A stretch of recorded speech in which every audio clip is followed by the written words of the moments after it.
to the Nerdiverse. Go ahead, sit and listen to the masters, the old heads, talk about what you love the most. Video games, comics, movies, and everything you need to maintain your week. Got the knowledge that's straight out the ether. Gonna need a drink and have to take a seat to expand your mind and listen to the speaker. Mike and the squad's gonna give you what you need. Please send in a question, come and get some answers, learn a couple lessons from the masters with the special guests. We got the green lanterns glowing on their chest. Yes, please sit back and relax, cause we're gonna hit you with them stone cold facts. And allow me to be the very first to welcome you to the masters of the Nerdiverse.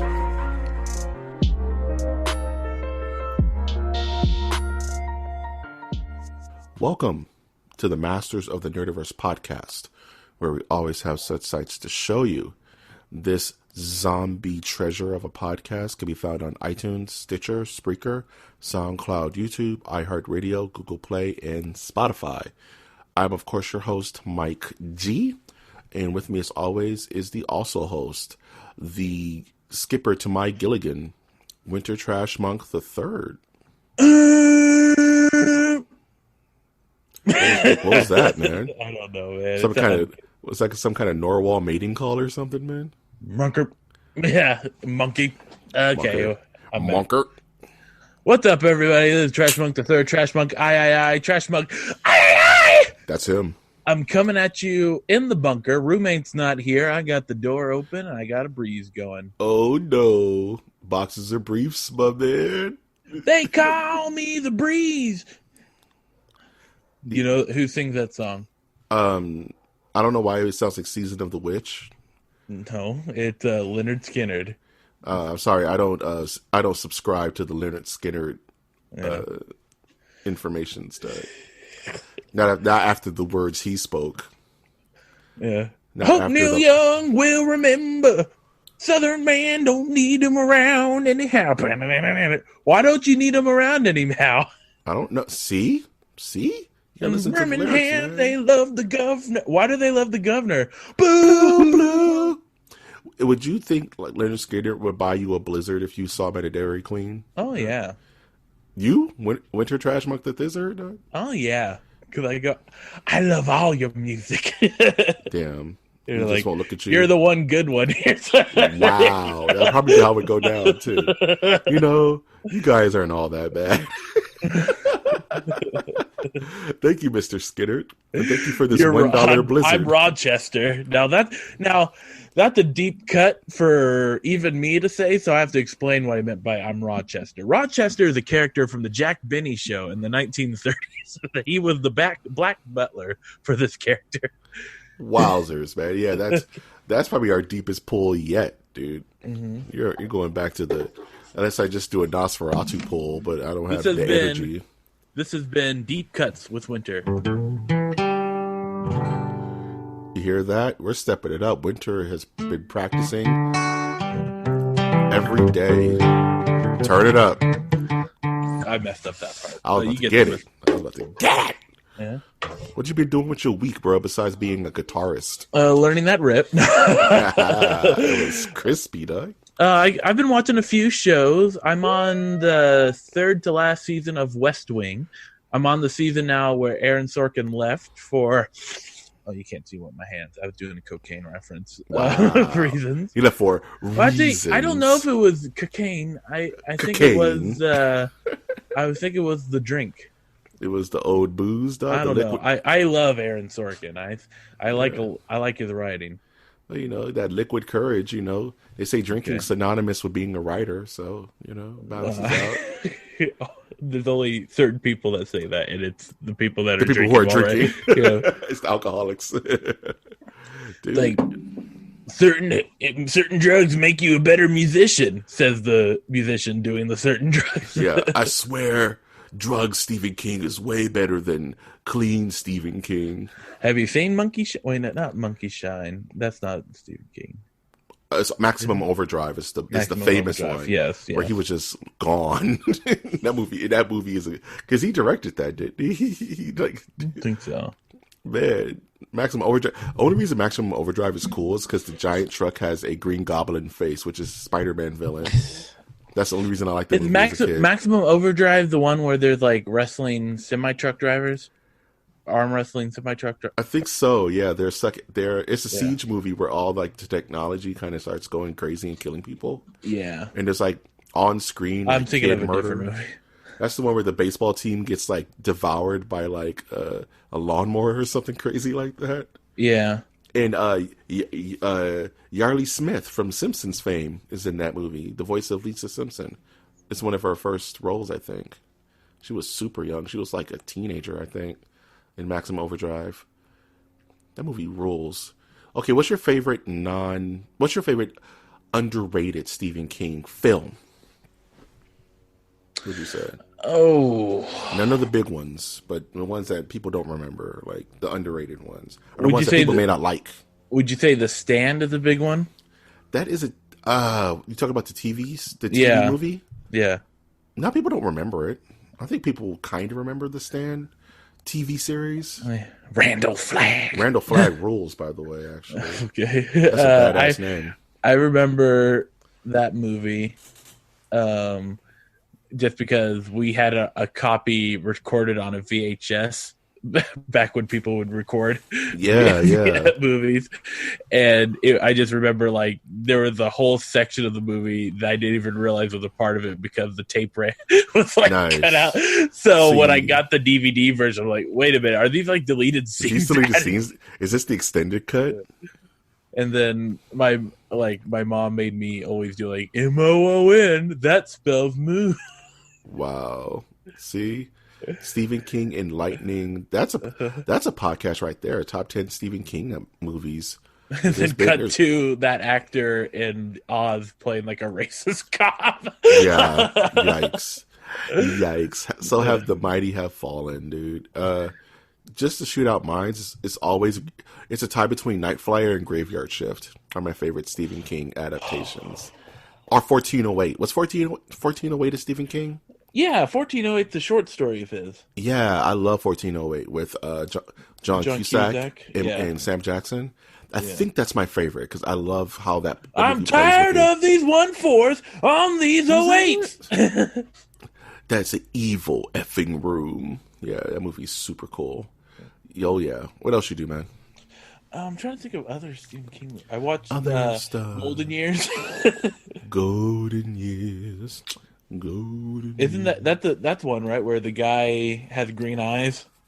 Yeah. What was that? Was that Amazing Stories? I don't remember. I don't know, man. It was like there were so many like Twilight Zone ripoffs like in the late 80s, early 90s. No, this was a whole movie. With the green eyes? You talk about Needful Things? No, Golden Years, Stephen King. Yeah, okay. I don't know why, but that song is attached to it. When so an aging janitor is accidentally exposed to exotic chemicals in a lab explosion, he undergoes an extraordinary change. It's a process the government will do anything to learn more about, no matter who has to die in the process. Starring Keith Sebastian and Felicity. Felicity Huffman? Oh. How? As Terry Spann, Ed Lauder, and Bill Raymond. I don't know why they reminded me of the beginning of the Incredible Hulk TV show with Bill Bixby, dog. Yeah. I'm looking at a lot of these, actually. I forgot about the Tommy Knockers, Storm of the Century. Rose Red. Was Rose Red? One of those? Yeah. Salem's Lot. I would love to watch that again. I would love to do a review on Salem's Lot. No, actually, I hate it. Garbage. That's for one person. Garbage. Man. Oh, yeah. Salem's Lot. Graveyard Shift. Of course, Night Flyer. Night Flyer is the coolest because Dracula's in it for no reason. And he drives a Cessna. He flies a Cessna. And Miguel Ferreira chases him from airport to airport. It's super cool. It's the best. Yeah, man. You playing any video games? I'm playing Legend of Runeterra still. That's a fun little game. A little nugget. Little card game. A little chicky nuggy, dog. Yeah, I updated Call of Duty. I'm gonna play a little bit of that, but I didn't have too much time, to really play a game. I feel you. Nothing that you could really wrap your brain around. Yep. What I do? I don't know. Still playing Borderlands Stress. Doing some endgame stuff. Started up a new class. Working on my Siren. Currently downloading the Final Fantasy VII demo because I want to play that and get hands on with that. We talked about last week. I watched all of season 2 of Altered Carbon, and I want to talk about that for a split second. Yeah, I want to talk about a show that I watched. Oh, then why don't you do that first? Okay, so my friend didn't pay for Netflix this month yet, so I had to find something else to watch. And then I got a notification that Hunters was out on Amazon. Oh yeah, the Al Pacino thing, right? Yes, yeah. Yes. Now, I have mixed feelings about the show. Mm-hmm. Have you watched a couple episodes? I've only seen the trailers, and I have a gist of what the premise is. Okay, well, the trailers don't reveal this other side of the show, but I must be open because I've gotten on other reviewers' cases about only seeing a couple of episodes and then saying something, but making it sound like they've seen it all. I've only seen the first 3 or 4 episodes. Mm-hmm. Okay. This is the first time that I've gotten uncomfortable with a certain subject matter. Is it anti-Semitism? No, it is the way I can describe it. If I could steal what someone else has said about it, the show's kind of bipolar. In the instance, the first 10 minutes might be a flashback to a very horrific Holocaust scene. Yeah. And then it will cut to like back in the 19s. We'll go into the present for the show, which is 1970s, and it will like introduce everyone like they're like an exploitation film character. Yeah. And then it will be like campy type, and then it will go back to Holocaust. Is it graphic?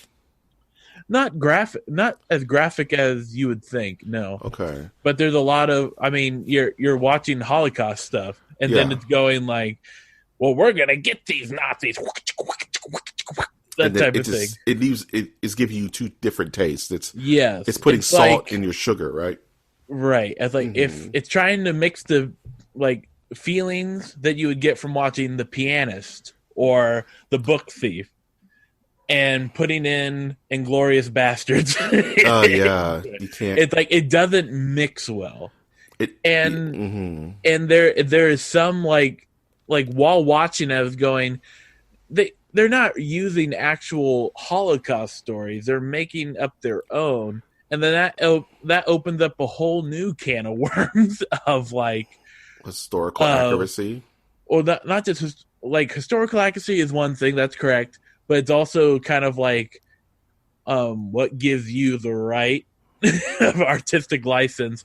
Like for instance, in the first episode, they talk about an experience that they had at a Holocaust camp where a chess player who was Jewish had to play chess with real human beings with the Holocaust camp leader. And when the pieces would take each other, they had to cut each other's throats. So actual Jewish pieces, Jewish people playing chess pieces on the board. Mm-hmm. And and I'm like, okay, that never happened. And then I went online. It's like, well, I believe the Holocaust Museum has an issue about this maybe being used as like evidence to disprove the Holocaust, which I don't necessarily agree with. Yeah, because if they're gonna disprove it, they've got enough. They're gonna not to say they have enough. They're gonna find other ways. Because if you're already gonna jump the jump into the pool of denial, you there's other things that people in that pool go to, which they're wrong for doing it, but they're not going to go. And this show from 2020, Hunters, shows a fictitious thing that happened during the Holocaust. Yeah, it's kind of like what Quentin Tarantino's been doing lately, where he's playing time traveler. You know what I mean? Like in Inglourious Basterds, mind you, spoilers. They actually kill Hitler. You know, they murder him in a brutal fashion. Of course, it's fictitious, but you know, and also there's some stuff in Once Upon a Time in Hollywood that plays with very serious Charles Manson stuff, and it's like he's using these real people as kind of like toys. It's like, and now they kiss. It's like, what? Right, but there's a part of me that doesn't mind it all that much. Doesn't mind it for the particular things because it's keeping the tone of the entire film.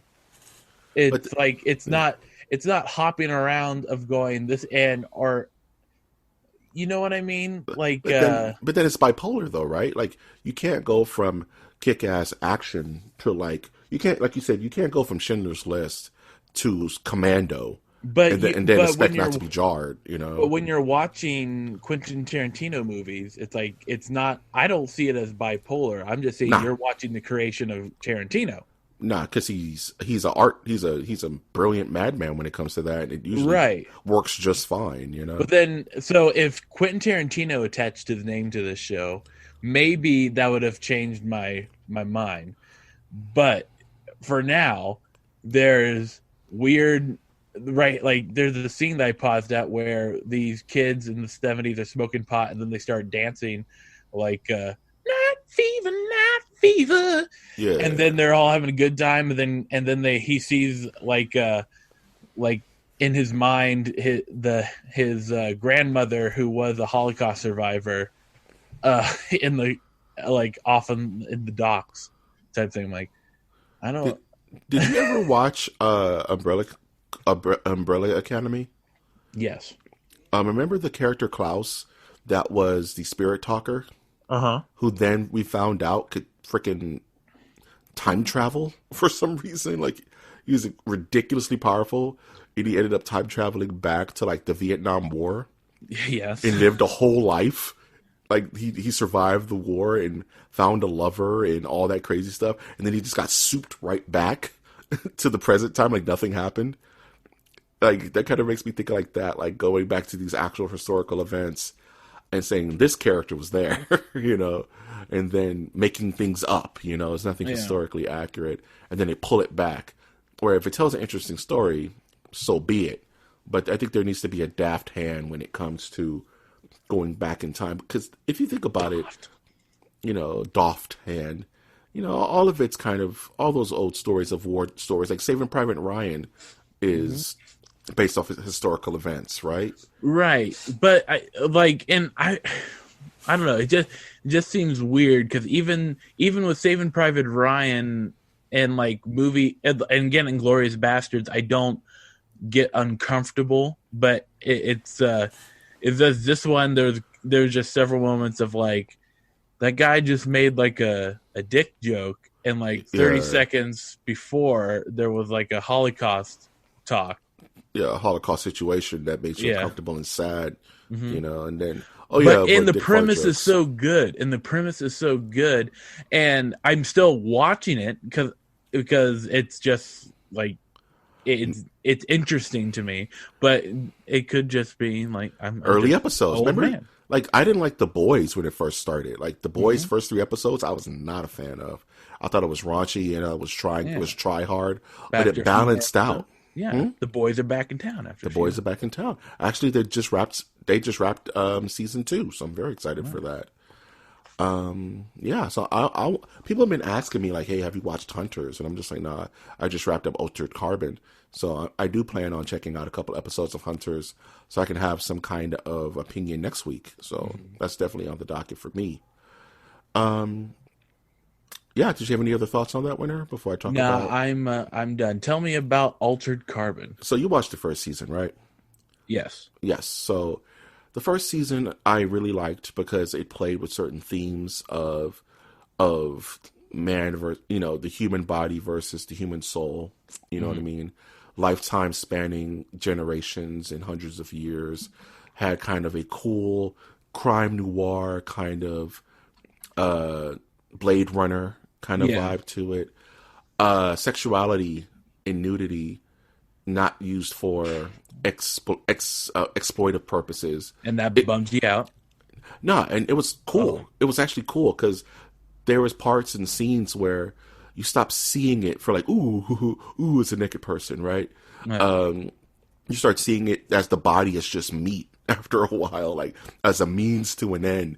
And that's what they kind of drill into you with that series. I thought it was really, really fascinating. Almost reminds me like Kill la Kill, how it's like once you get past the giggles of seeing a naked body on screen, and then you start realizing like that body doesn't matter in the shadow of immortality. You know what I mean? Yeah. So it really makes you think, and I really thought the first season was very cerebral. Fast forward to season 2 of Altered Carbon. Anthony Mackie is now playing the main character, new showrunner, and you can feel it, man. You can feel that it's a new showrunner because a lot of that edge is completely gone. There's very little to no nudity in the they clean it up. They clean everything up, even down to the cuss words. It's all really PG-13 for like 8 episodes, which is not necessarily a bad thing. It just takes away from the spirit and the intention of the first season a little bit, due to a shift in subject matter. There are certain characters that really, really stand out and have amazing story arcs, but for the most part, it just feels a bit watered down from the first season. And I just marathoned it. I was just like, I just want to watch it from head to toe. Anthony Mackie does a better job than I want to say Kinnaman did with Kovacs, with Takeshi Kovacs. I think he's a better actor, but he just didn't have as much to do. I almost wish that their roles were flipped and Mackie was in the first season with all that character development and weight, whereas the character in this season kind of feels like an action hero. You know what I mean? A lot of his development kind of goes out the window, in my humble opinion. There are new villains and new characters. It almost feels like American Horror Story, but reversed. You know, where American Horror Story, it's the same actors. I love that theme, by the way. And it's the same actors playing different roles, right? Yeah. But now it's the same roles with different actors. So there's returning characters and new quote unquote sleeves. But they're like, oh yeah, he's this guy from the first season. Like, he doesn't look like that guy. You get that weird facial familiarity. It even takes a second for Anthony Mackie to grow on you as the new main character because you're used to the other guy, right? So it's really, but that's part of the charm of the show, is that they could get a new leading man every season. Well, I don't see the difference between the two. So. Well, me neither. There's no difference whatsoever. How dare I? Yeah. No difference. It's 2020, Mike. No difference whatsoever. They're both equal. Their content and their character. Yeah. They're both equal. You don't see what I'm... I know what you're doing, and I'm staring right into it, you bastard. That being said, I would recommend you check it out too, Winter. I'm curious to see what your opinion of it would be, because they do. Just because I'm just curious to see if you see it in my same lens as just a diet version of the first season. But I'm just interested in your take. The action scenes were better in the first season, in my opinion. It seemed like the production value was higher. But I'm just curious to see what you would say. So let's switch. I'll start watching Hunters. You can start watching Altered Carbon. And we could just meet in the middle, right? Oh, man. Other than that, I haven't been doing much of anything, man. Just trying to survive this 2020. This year has been... everything outside of me has been kind of nutty, dude. But everything inside has been cool. Been pretty cool. It's kind of like a hot pocket that's hot on the outside but cool in the middle. When you don't warm it up right. That's kind of how things have been. But, okay. You know what I'm saying? It's a weird analogy. I'm a nerd. Let's do the polls. Polls? Yeah, let me play the music. Oh, we got music now. Let's do it.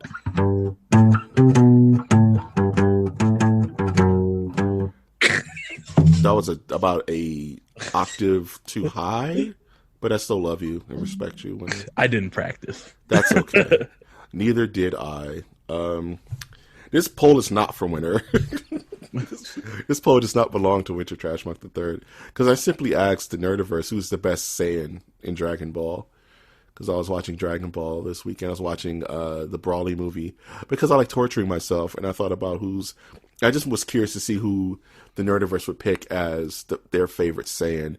And I don't know. I think I think Twitter is like destroying our algorithm because we're not getting as many votes as we normally do. It's bothering me. People are voted out. It's Super Tuesday. It's Fat Cat Tuesday. Fat Cat Tuesday. Do. Oh, geez, we're going back to what's his name? Back when we were young. Back when we were young. So I gave the top 4 Saiyans. I just figured, let's just do it, right? Like Goku, Vegeta, Gohan, Trunks. And I'm so irritated because Vegeta, Gohan, and Trunks all tied at 17%. 17. How many choices do we have? 4. And Goku won at 50% of the votes. 17 times. I don't have the percentages, winner. It's broken down by percentage. Okay. Which you didn't give me. Okay. I'm just saying. It's not my fault. I'm not saying. I'm not. Out of tune. Hey. It's not my fault. Hey. Simba. Why you lying? Simmer down.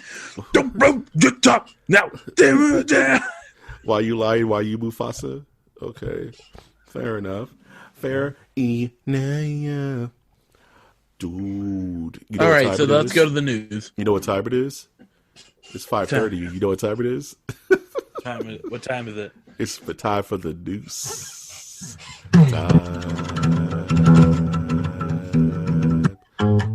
Oh, man. I thought for a second you were doing Master Exploder, and I was about to go right there with you. I do not need. Wait. Let's figure that out. Microphone. Yeah. That's how it goes.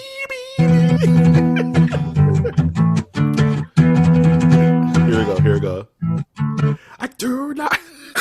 Every time I stop. Fuck. All right, we're moving on. Moment pass. Can this be a new bit that we do? Kinda. If you keep those guitar stylings, we'll fit it in. If I have the guitar near me. Yeah, that was fun. We have to do just random shit. It's just gonna blow out the eardrums for a few seconds. Everyone listening. Yeah. Bye, listenership. I'm sorry. I'll work on it. I might bring a harmonica next week. I don't know. Oh, so I like harmonica too. Or the jug. I can play the jug.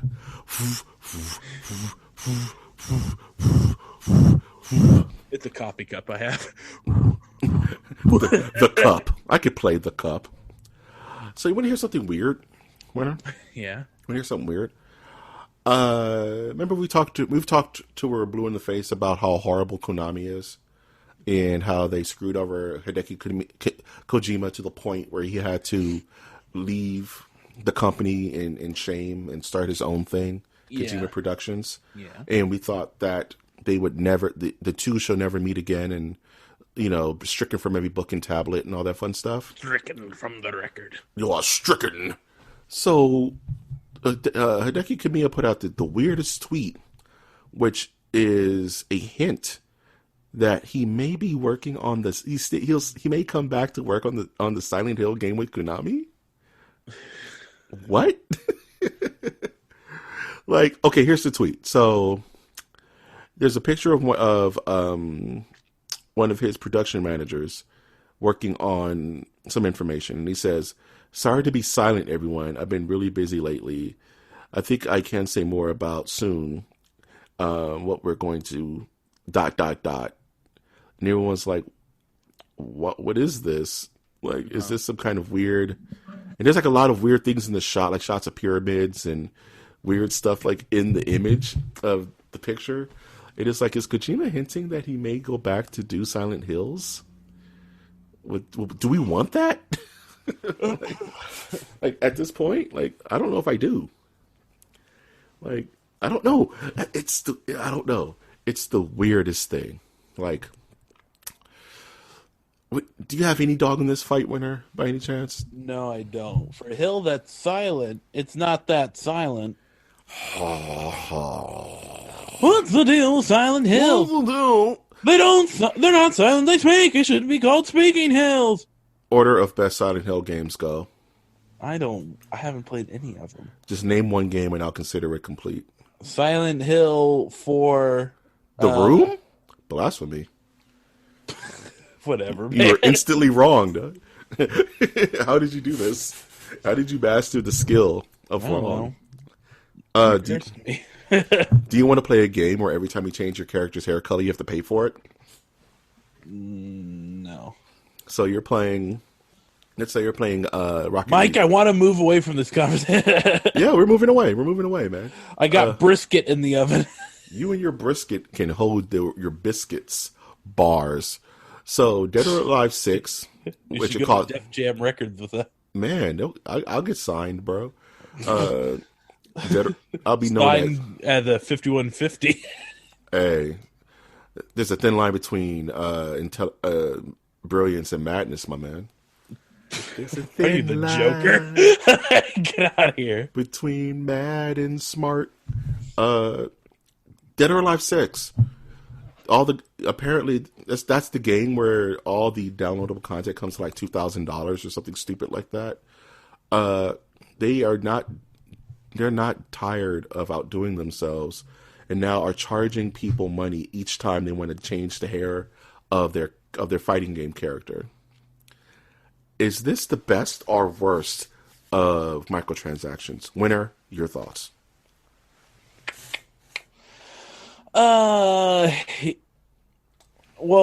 we have, as someone who has been on the kind of like the supporting side of the pool for microtransactions, this is definitely the dookie side of the Dookie side of the microtransaction that side. boo boo side. Like that's the side where everyone goes to pee a little bit. Yeah, they squirt a little bit, not all the way. This is the shark connection. Yeah, just to prove to ourselves that we can hold it. You can hold it, no matter how drunk you are. Okay, so I would say that this is a bad use of microtransaction, and people shouldn't support it. There's plenty of other games that you can support their microtransactions. 100%.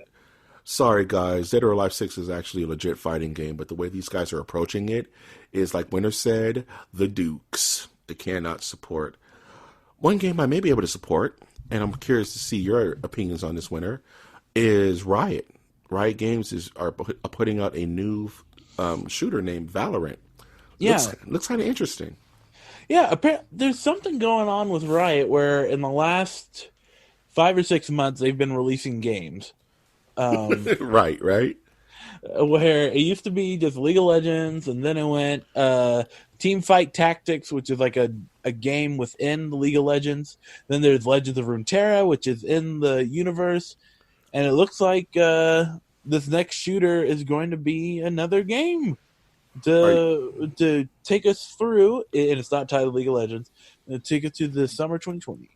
Are you looking forward to this by any chance? Oh, I'll play Being it. a PC free. guy? Yeah, I'll play it. Yeah, why not, right? Just let me play Download with it. my controller. I just want to play with my setup, but I want to use mouse and keyboard. Speaking of playing, this is the most winter article ever, so I put it on here because I thought of you, Winter Trash Month the Third. Finally, Halo the Master Chief Collection is available on PC. Available now. Alrighty then. How many copies of this have you bought yet, Winter?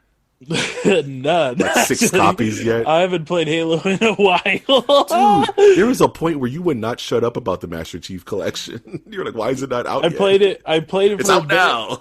And then I'm like, oh, I am totally not used to the controls right now. So I'm trying to get. I'm buying each game that comes out, but it's honeymoon's over, dude. But my hands are just used to Call of Duty controls. Yeah, that sucks. That super sucks. It's like going from Mortal Kombat to like Dragon Ball Z Fighters. It's like your brain it just needs to rewire to play that. You know, is that bothersome to you? Like, man, this thing I've been wanting forever, and I play it. I'm just like, oh, this. Yeah, it was sad. Like, I'm probably gonna play story mode. Like, remove the Halo music and just have like death metal playing. Yeah, man. Put on some Dakin, dog. Speaking of Death Stranding is getting a PC launch June 2nd. But what does this mean? Includes Half-Life content? I don't know. It's super weird. So apparently, is this Half-Life 3 Death Stranding? Half-Life 3 Death Stranding, is there going to be like downloadable content tying the Death Stranding into the Half-Life universe? Like, or is it just going to be stupid costumes and puppets and stuff like that? I don't know.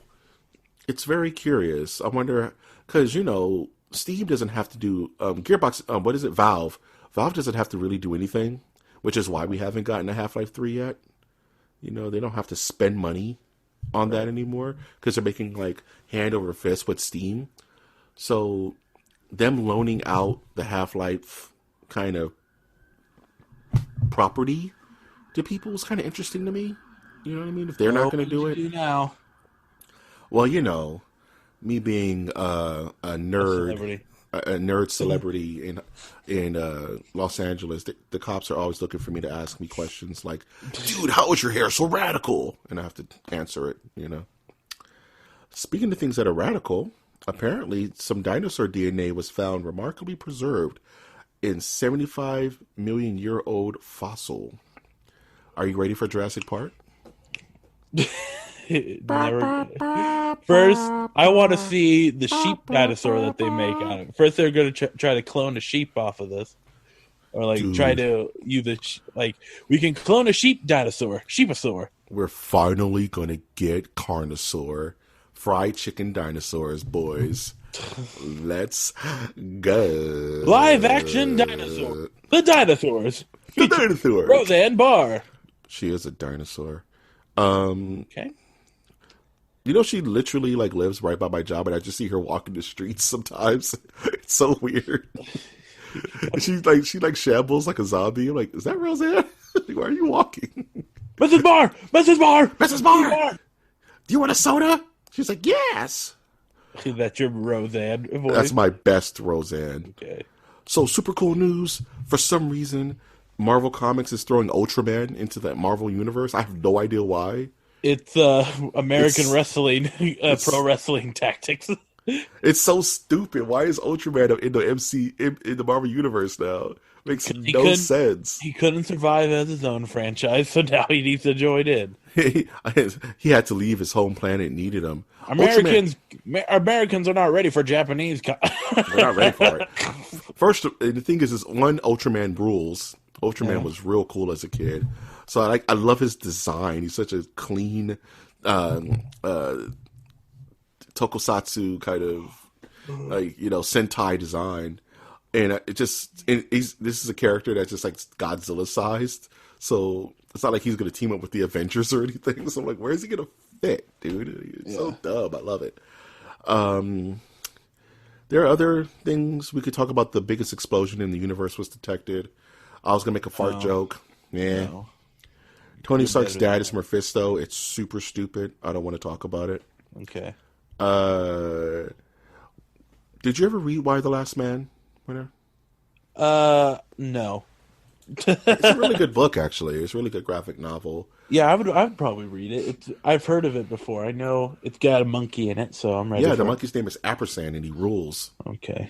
Yeah, it's about the last man on Earth because a virus destroys all the male. Is it because his tail, the mutant tail, that looks like an ampersand? Yes. Okay. That's actually the correct answer. Really? Yeah. Don't lie to me. Read the book and find out. I'm just going to look it up, and then I'm going to call you a liar. The laziness. While Winter looks up things on the podcast, I'm going to talk about how Chris Brenner is going to write a Ampersand monkey tail. Ampersand monkey tail. Monkey cheese! Mask is being made into a film. That is the worst idea ever, dude. You don't even know what Mask is, do you? No. I'll forget the acronym, but it's a cheap G.I. Joe knockoff where cars turn into other cars.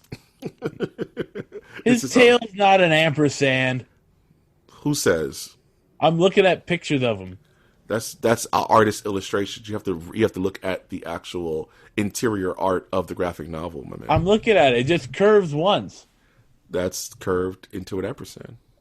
You don't know what an ampersand looks like. I kind of don't. It looks like a figure eight. Oh. Yeah, it does that like 3 or 4 times in the comic. Okay. Moving on.